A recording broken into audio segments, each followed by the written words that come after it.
Nomenclature কিভাবে হয় সেটা আমরা অলরেডি আমাদের আইডিয়া আছে।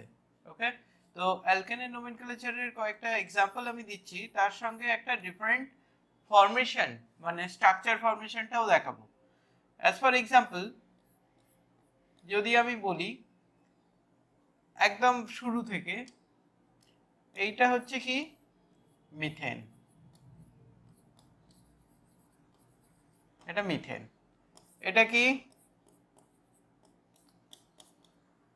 ইথেন, কেন লাস্টে এএনই অ্যাড হয়। অ্যালকেন, অ্যালকেনের লাস্টে কি অ্যাড হয়, এএনই।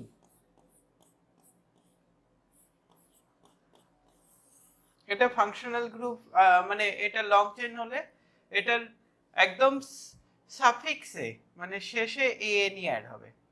আচ্ছা, এটার নাম কি,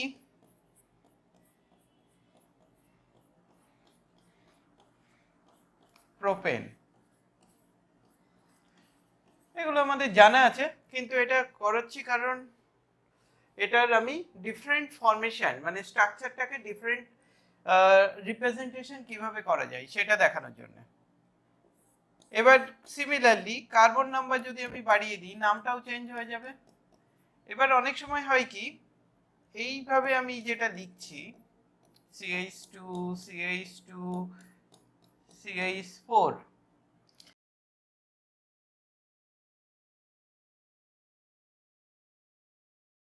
এটা কি নাম হবে 1 2 3 4 5 6, তাহলে এটা হেক্স আর লাস্টে এএনই, তাহলে হেক্সেন। কিন্তু এর ডিফারেন্ট ফরমেশন মানে এটাকে আবার এভাবে লেখা যায়, এটা দেখানোর জন্যই মেইনলি আমি এটা দেখাচ্ছিলাম। CH3 কটা CH2 আছে, 1 2 3 4, চারটে CH2 আছে, তাহলে এটাকে হোল 4 এরকম করে দিতে পারি। ওকে, এভাবে লেখা যেতে পারে।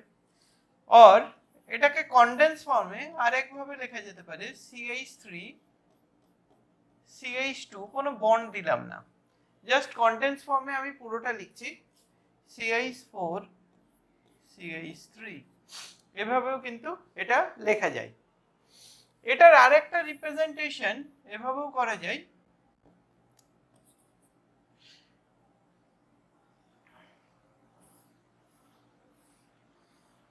One two three four five and six. এই হেক্সেনটাকে এটাকে বলে বন্ড লাইন ফর্মুলা। এটার নাম কি, বন্ড লাইন ফর্মুলা। এটা কিভাবে লেখা হয়, কেন এইভাবে লেখা যায়, কারণ এই প্রত্যেকটা জায়গায় অ্যাজিউম করে নেওয়া হয় প্রত্যেকটা জায়গায় কার্বন আছে, আর সেই কার্বনের 4 ভ্যালেন্সি যে চারটে বন্ড থাকে সেটা ফিল আপ করার জন্য যতগুলো হাইড্রোজেন লাগবে এটাতে আছে ধরে নেওয়া হয়। তার মানে অবভিয়াসলি এটা CH2 এই CH3, অবভিয়াসলি এটা CH2। তুমি এভাবেও লিখতে পারো এটাকে,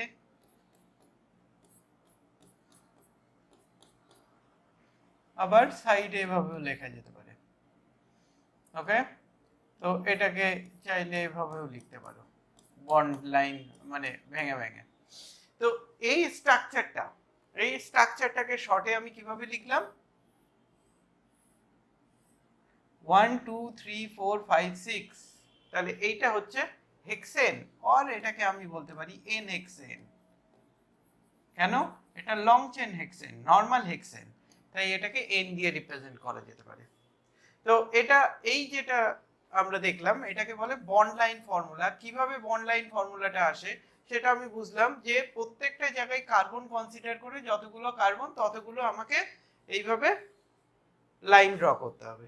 তো এই জন্য এটাকে বলে বন্ড লাইন ফর্মুলা। ওকে, বোঝা গেল এই বন্ড লাইন ফর্মুলাটা কিভাবে আসে। তাহলে আমরা এটা ডেকেন পর্যন্ত নোমেনক্লেচার তো করতেই পারবো,